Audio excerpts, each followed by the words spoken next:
بسم اللہ الرحمن الرحیم۔ السلام علیکم۔ بہت دنوں کی بات ہے، قاہرہ میں ایک تاجر حسن نامی رہتا تھا۔ روپے پیسے کی بہتات تھی، شہر والے اس کی بڑی قدر کرتے اور اطاعت کا دم بڑھتے تھے۔ اس تاجر کا ایک ہی فرزند تھا جس کا نام علی قاہرہ سب کو پسند تھا۔ ایک روز حسن بیمار ہوا، زندگی سے جی بیزار ہوا تو اپنے لڑکے علی قاہرہ کو بلایا اور کہا، بیٹا، یہ دنیا آنی جانی ہے اور انسان کو ایک نہ ایک روز مرنا ہے۔ میں چونکہ اب بستر مرگ پر ہوں اور چند گھڑیوں کا مہمان ہوں، اس لیے چاہتا ہوں کہ مرنے سے پہلے چند کام کی باتیں تمہیں بتا جاؤں کہ ان پر عمل کرو گے تو ہمیشہ سکھی رہو گے۔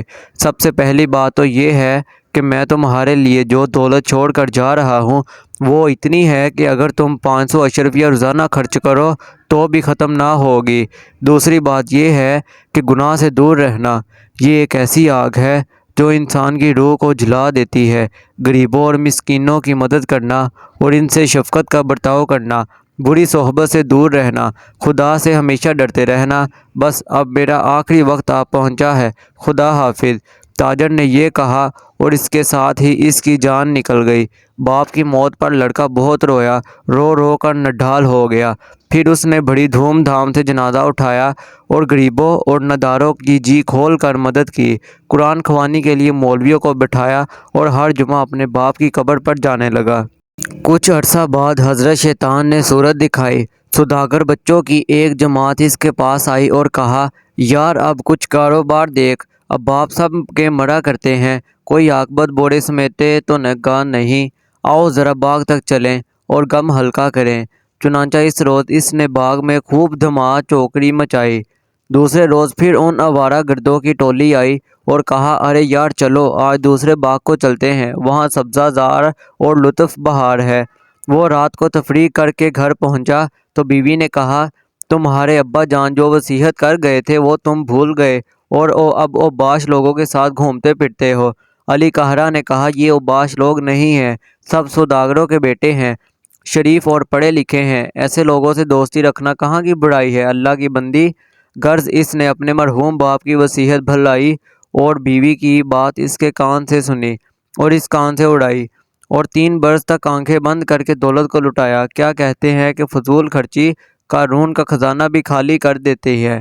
رفتہ رفتہ ساری دولت لٹ گئی اور نوبت یہاں تک پہنچی کہ جواہرات بھی بکنے لگے، اور جب وہ بھی بک گئے تو مکانوں کے کوڑے کیے اور باغات اور زمینوں پر ہاتھ صاف کیا۔ ہوتے ہوتے صرف وہی گھر رہ گیا جس میں وہ رہتا تھا۔ آخر کار گھر بھی اس کی اسی پھیرے میں بک گیا۔ جس نے مکان خریدا تھا وہ کچھ دن تو خاموش رہا، لیکن ایک روز اس نے بھی تاکید کی کہ بھائی صاحب مکان خالی کیجئے۔ نوکروں چاکروں نے بھی صاف جواب دے دیا اور صرف بیوی بچے رہ گئے، کھانے پینے کو بھی کچھ نہ رہا۔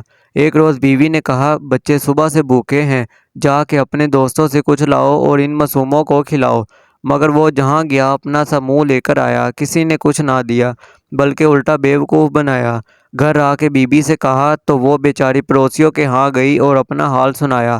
پہلے ایک عورت سے ملی، اس نے اسے نہایت شفقت سے بٹھایا اور حال پوچھا۔ اس نے جو کچھ بیت رہی تھی کہہ سنائی۔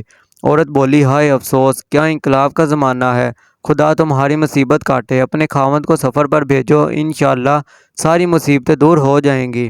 بیوی نے گھر آ کر علی سے کہا تو وہ بولا، جاتا ہوں، خدا نے چاہا تو جلد کامیاب ہو کر واپس آؤں گا۔ علی بیوی بچوں سے رخصت ہو کر سکندریہ پہنچا۔ وہاں اسے ایک سوداگر ملا جو اس کے باپ کا پرانا دوست تھا۔ اس نے پوچھا، کہاں جانے کی تیاریاں ہیں؟ علی نے جواب دیا، تجارت کے لیے جاتا ہوں۔ اس آدمی نے کہا، کچھ پاس بھی ہے یا یوں ہی آوارہ گردی پر جا رہے ہو؟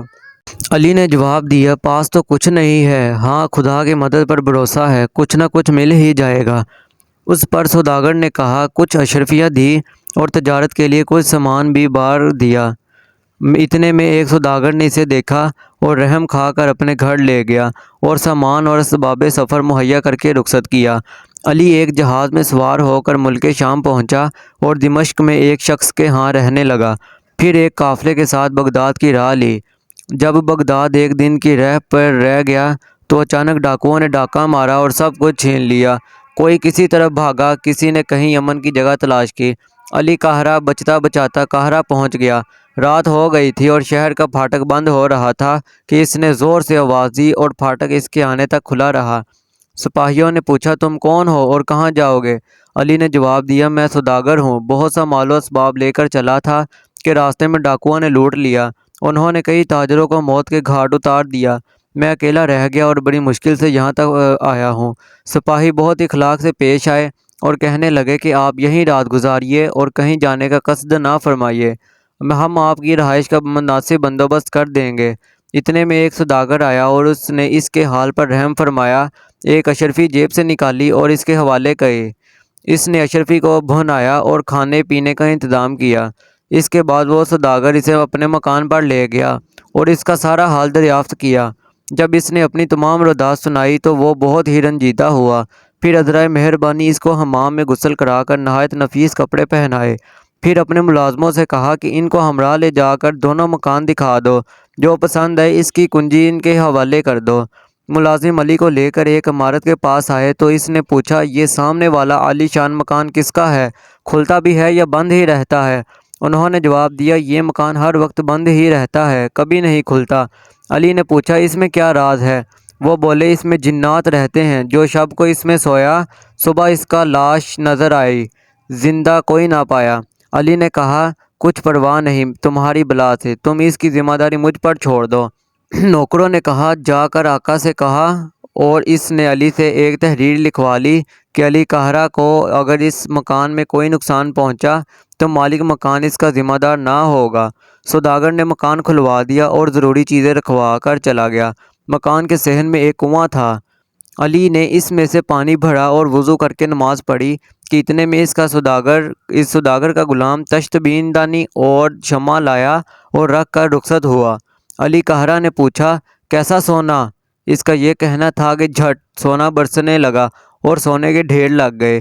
اس کے بعد اسی آواز نے پھر سے کہا لو اب مجھے آزاد کر دو، میں اپنا کام کر چکا ہوں۔ علی قاہرہ نے کہا تم کو خدا کی قسم اس سونے کی بارش کا سبب تو بتاؤ۔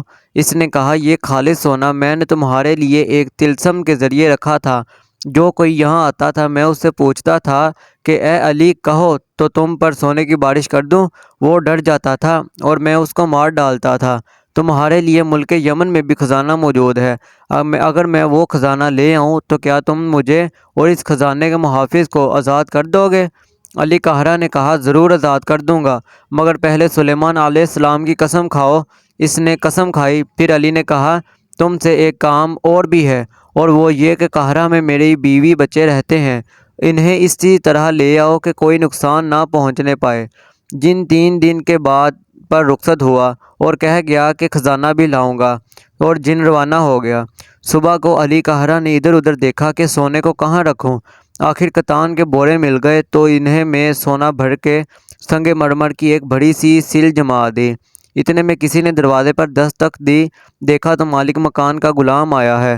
غلام نے جو علی قاہرہ کو زندہ سلامت پایا تو اپنے آقا کے پاس دوڑا دوڑا گیا اور کہا کہ سرکار وہ سوداگر کا بچہ تو زندہ سلامت موجود ہے۔ اس پر مالک مکان کھانا لے کر علی کے پاس آیا اور کہا الحمدللہ آپ کو زندہ پایا، کہو کوئی جن بھوت تو نہیں آیا تھا، کسی نے تم کو ستایا تو نہ تھا؟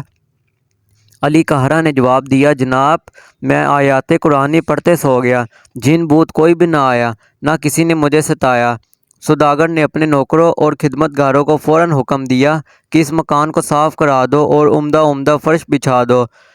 جب شہر کے دوسرے سوداگروں نے خبر پائی تو قیمتی چیزیں بطور تحفہ بھجوائیں اور دریافت کیا کہ اب تمہارا اسباب کب تک آئے گا؟ علی نے کہلا بھیجا کہ آج سے تیسرے دن آ جائے گا، یعنی جن آ جائے گا۔ تیسرے روز ایک آدمی نے آ کر کہا حضور چلیے یمن کا خزانہ آ گیا اور حضور کے بیوی بچے بھی تشریف لائے ہیں۔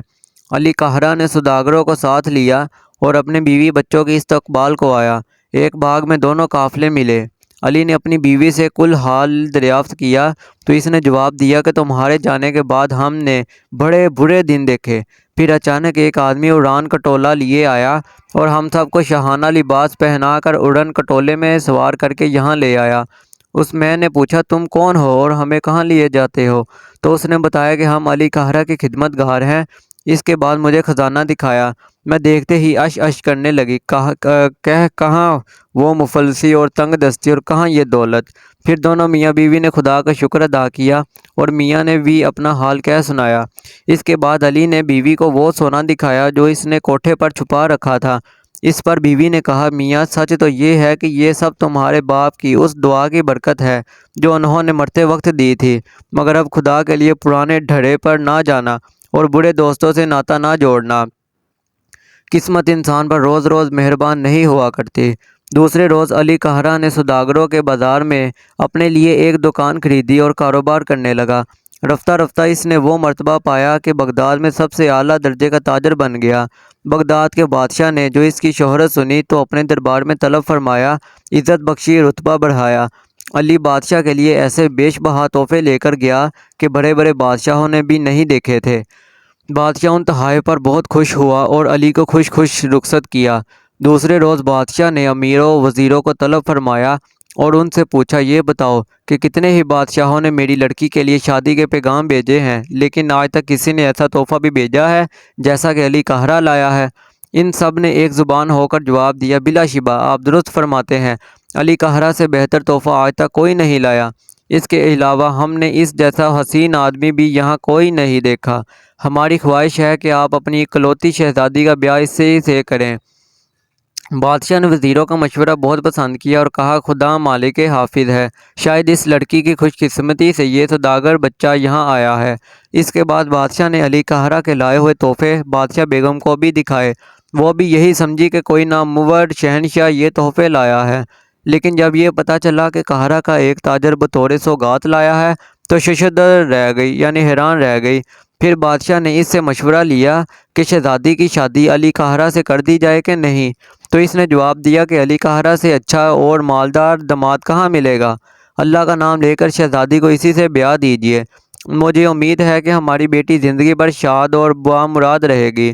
چنانچہ اگلے روز بادشاہ نے علی قہرہ کو محل میں طلب فرمایا اور کہا، ہم تم سے اتنے خوش ہیں کہ چاہتے ہیں کہ تم سے اپنی اکلوتی بیٹی کی شادی کر دیں، بولو تمہاری کیا مرضی ہے؟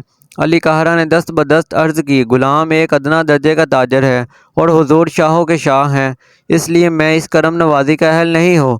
دوسری بات یہ ہے کہ میں بیوی بچوں والا ہوں، میرا بڑا لڑکا ماشاءاللہ اب جوان ہے، ایسی صورت میں میرا اور دوسری شادی کرنا بری حرکت ہے اور دنیا لعنت بھیجے گی۔ تب بادشاہ نے علی قہرہ کے بیٹے کو طلب فرمایا، دیکھا تو وہ اپنے باپ سے بھی زیادہ خوبصورت تھا۔ بادشاہ نے اسے وزیر اعظم کا رتبہ بخشا اور اپنی بیٹی کی شادی کی اس سے کر دی۔ پھر حکم دیا کہ شادی کے موقع پر تمام شہر میں چراغاں کیا جائے اور غریبوں اور مسکینوں کو عمدہ عمدہ کھانے کھلائے جائیں۔ بادشاہ نے بھی اپنی دختر نیک کے لیے ایک الگ محل بنوایا اور اپنی مثال آپ تھا، سب ہنسی خوشی رہنے لگے۔ کچھ عرصہ بعد بادشاہ بیمار ہو کر رائے ملک عدم ہوا تو علی قہرہ کا بیٹا تخت و تاج کا وارث قرار پایا۔ اس نے تخت پر بیٹھتے ہی رعایا پر انعامات کی بارش کر دی، اس پر ہر کوئی اس کا دھم بڑھنے لگا۔ تو دوستو، اگر آپ کو ویڈیو اچھی لگی تو ویڈیو کو لائک کر دیں اور چینل کو سبسکرائب کر دیں تاکہ آنے والی نئی ویڈیو آپ تک پہنچ سکے۔ السلام علیکم۔ اللہ ہم سب کا حامی و ناصر ہو۔